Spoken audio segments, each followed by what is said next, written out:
Good morning बच्चों। मैं आपका संजय सर, हिंदी विषय का अध्यापक।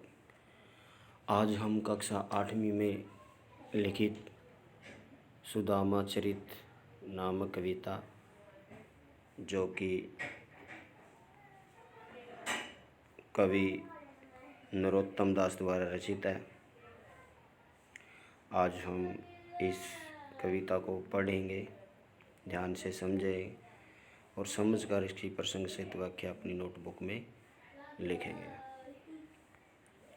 तो सबसे पहले इसके पैरा है वो इस प्रकार है। सबसे पहले हम इसकी प्रसंग लिखेंगे, वो इस प्रकार है। प्रस्तुत पद्यांश हमारी हिंदी की पाठ्य पुस्तक बसंत में संकलित सुदामा चरित नामक कविता से लिया गया है। इसके कवि नरोत्तम दास जी हैं। उन्होंने अपनी इस कविता में पौराणिक कथा को आधार बनाकर मित्रता के वास्तविक रूप को जनमानस के सम्मुख प्रकट किया है। यहाँ कवि ने सुदामा की दीनहीन एवं करुणापूर्ण दशा का सुंदर शब्द चित्र बनाया है। तो इस पद्यांश में या इस कविता में सुदामा और श्री कृष्ण की मित्रता के बारे में बताया गया है कि इन दोनों मित्रों में किस प्रकार का प्यार था। तो आज हम इसको ध्यान से पढ़ेंगे, देखेंगे और समझेंगे। शीश पग न जगा तन में प्रभु, जाने को आही बसे के ही ग्रामा। धोती पठी सी लटी दुपट्टी, अरु पाए उपनाह को नहीं सामा। द्वार खड़ो द्विज दुर्लभ, एक रहो चकिसो बसुदा अभिरामा। पूछत दीन दयाल को धाम, बतावत आपनो नाम सुदामा। द्वार खड़ो द्विज दुर्बल, एक रहो चकिसो बसुदा अभिरामा। पूछत दीन दयाल को धाम, बतावत अपनो नाम सुदामा। शीश यानी कि सिर, जग्गा, जग्गा यानी कि पगड़ी जिसको हम सिर पर पहनते हैं, प्रभु परमात्मा। तन, तन क्या होता है यानी कि शरीर, तन क्या होता है शरीर। आही, आही का मतलब आकर। बसे, बसे का क्या मतलब है रहना। दुपट्टी, दुपट्टी का क्या अर्थ है दुपट्टी यानी कि चादर, दुपट्टा। उपनाह, उपनाह क्या होता है जूता, जो पाँव में पहना जाता है। दुर्लभ कौन होता है, दुर्लभ जो कमज़ोर होता है, लाचार होता है। चकीसो, चकीसो यानी कि देखना। चकीसो चक्षु यानी चक्षु आँख, आँख से क्या किया जाता है देखा जाता है। बसुदा, बसुदा क्या होता है यानी कि धरती यानी कि ज़मीन। और अभिरामा, अभिरामा का क्या अर्थ है अभिरामा यानी कि मनोहर, सुंदर और प्रिय। पूछत, पूछना। दीनदयाल यानी कि परमात्मा भगवान। धाम जहाँ पर वो रहता है श्री कृष्ण, दीनदयाल श्री कृष्ण। धाम महल।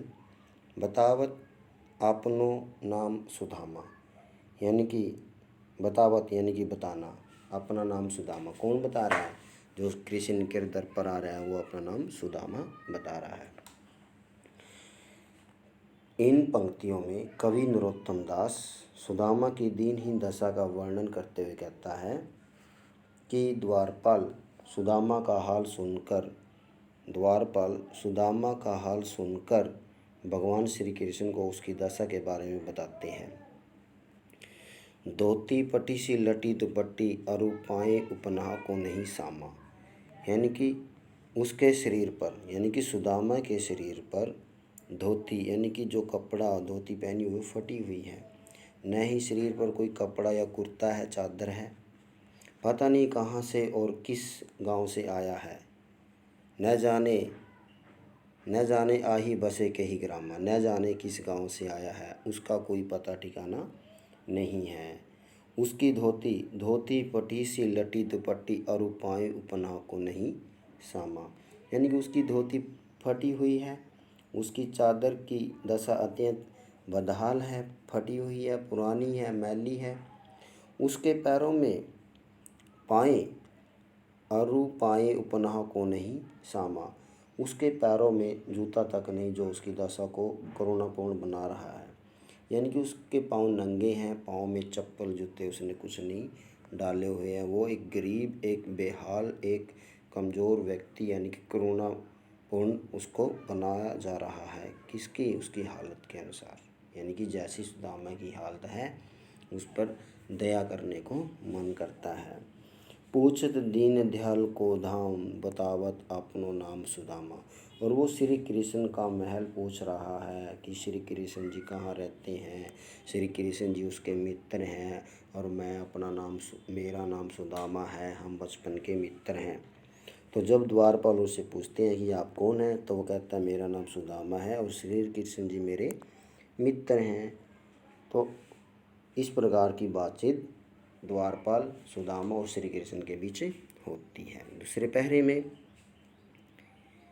ऐसे बेहाल बेहाइन सो, पग कंटक जाल लगे पुनि जोए। हाय महादुख पायो सखा तुम आए, इते न किते दिन खोए। देखी सुदामा की दीन दशा, करुणा करी कै करुणा निधि रोए।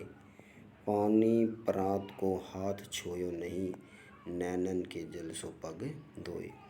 ऐसे बेहाल बी वाइन, ऐसे बेहाल बी वाइन, बीवाइन यानी कि पैरों के तलवे की चमड़ी फटने का रोग, बीवाइयाँ।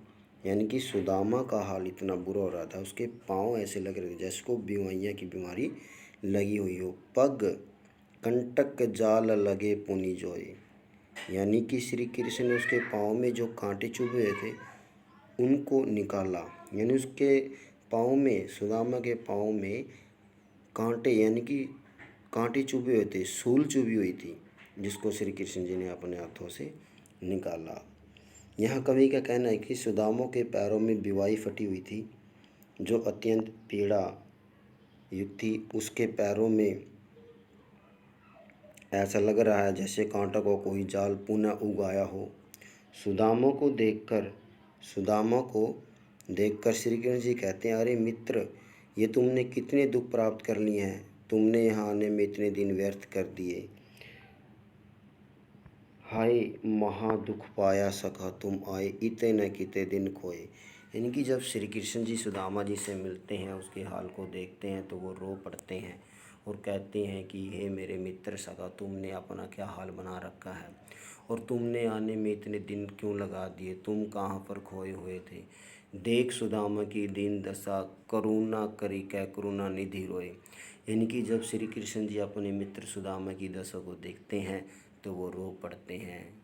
यानी कि करुणा निधि रोए, यानी कि भगवान श्री कृष्ण जी रोने लगते हैं और उनकी दशा को देखकर उनको कहते हैं कि हे प्रिय सखा, तुम इतने दिन पर कहाँ थे, इतने दिन कहाँ रहे, तुमने इतने दिन आने में समय क्यों लगा दिया। पानी प्रांत को हाथ छुए नहीं, नैनन के जल सो पग धोए। पानी प्रांत यानी कि प्रांत कोई बर्तन को हाथ छुए, श्री कृष्ण ने अपने मित्र के पाँव को धोया।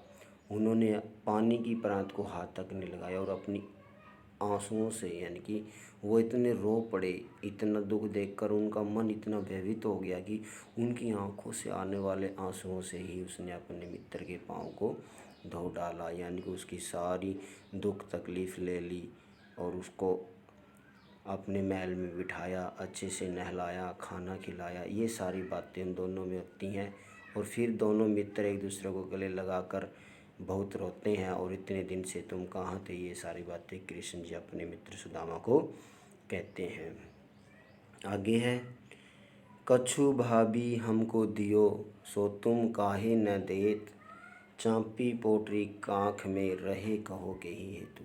फिर श्री कृष्ण जी अपने मित्र सुदामा को कहते हैं, कछु भाभी हमको दियो, भी भाभी जी ने हमारे लिए कुछ दिया होगा, सो तुम सो सो तुम काहे न देते, तुम वो क्यों नहीं दे रहे हो? ये जो भाभी जी ने हमारे लिए खाने के लिए कुछ भेजा है, उसको तुम अपनी कांख में, यानी कि अपनी कांच में क्यों लुको रहे हो? अपनी बगल में क्यों लुको रहे हो? वो सामान देते क्यों नहीं हो? मैं उनको खाऊंगा, देखूंगा क्या भेजा है भाभी जी ने मेरे लिए। चांपी पोटरी कांख में रहे काहो के ही है तू। कि तुम अपने इन पंक्तियों में देने में इतनी आनाकानी क्यों कर रहे हो? तुम उस पोटली को अपनी बगल में किस कारण और किस लिए दबाए बैठे हो? तुम मुझे वह पोटली जो मेरी भाभी ने मुझे दी है वह क्यों नहीं देते? तो इस प्रकार इस लाइन में एक मित्र अपने मित्र से बातचीत करते हुए कहते हैं। तो अगली जो लाइन है पद्यांश है इस प्रकार है। आगे चना गुरु मातु दयते, लय तुम चाबी हमें नहीं दीने। श्याम कहो मुस्काए सुदामा, सो चोरी की बान में हो जूं परवीने। पोटरी कांख में चापी रहे तुम, खोलत नाही सुधा रस भीने। पाचली बानी अजो न तो जो तुम, तेसई भाभी के तंदूल कीने। तो इन पंक्तियों में फिर सुदामा कहते हैं कि जो सामान भाभी जी ने हमारे लिए भेजा है, आप उसको अपनी बगल में क्यों छुपाए हुए हो? आप उसको अपनी बगल में क्यों छुपाए हुए हो? तुम उनको मुझे क्यों नहीं दे रहे हो? इन पंक्तियों में श्री कृष्ण जी अपने मित्र सुदामा से कहते हैं कि मित्र, तुमने बचपन में भी इसी तरह वस्तुओं के देने में आनाकानी की थी। तुमने आगे चना गुरुमात दये ते, ले तुम चाबी हमें न दीने। कि जब हम गुरुदेव के आश्रम में पढ़ते थे तब भी तुम बहुत सी चीज़ों को छुपा कर खाते रहते थे। एक बार जब गुरुजी ने तुम्हें चने दिए थे तो तुम अकेले ही उनको छुपा कर खा रहे थे और मुझे आपने एक चने का दाना भी नहीं दिया था। गुरु आश्रम में गुरु माता ने हम दोनों को जो चने दिए थे उसे तुम अकेले ही खा गए थे। पोटरी काख में चापी रहे तुम, खोलत नाही सुधा रस भीने। उसे फिर इसी पर श्री कृष्ण मुस्कुराते सुदामा से बोले, मित्र तुम आज भी चोरी की कला में निपुण हो। तुम पोटली को लगातार अपनी कांख में दबाए हुए हो। तुम उस अमृत से युक्त पोटली को क्यों नहीं खोल रहे हो? तुम पिछली बार भी इसी तरह इस बार भाभी के चावलों के साथ नहीं कर सकते हो। तुम इसे अकेले अकेले नहीं खा सकते हो, तुम्हें इसे तो मुझे देना ही पड़ेगा। कहने का भाव है कि भाभी जी ने जो चावल की पोटली मेरे लिए भेजी है, तुम उसको अकेले अकेले नहीं खाओगे। तुमने पिछले समय में जब हम पढ़ते थे चने भी अकेले अकेले खाए थे, लेकिन आज मैं अपनी भाभी जी द्वारा जो अमृत युक्त चावल हमारे लिए भेजे हैं हम उनको खाएंगे और आप वो चीज़ हमें दे दो। आज हम बस ये 2-3 पैरे करेंगे, बाकी के पैरे कल करेंगे। मैं आशा करता हूँ कि आप सभी बच्चों को समझ में आए होंगे। तो इसको पढ़कर, सुनकर, समझकर अपनी नोटबुक में लिखिए। धन्यवाद।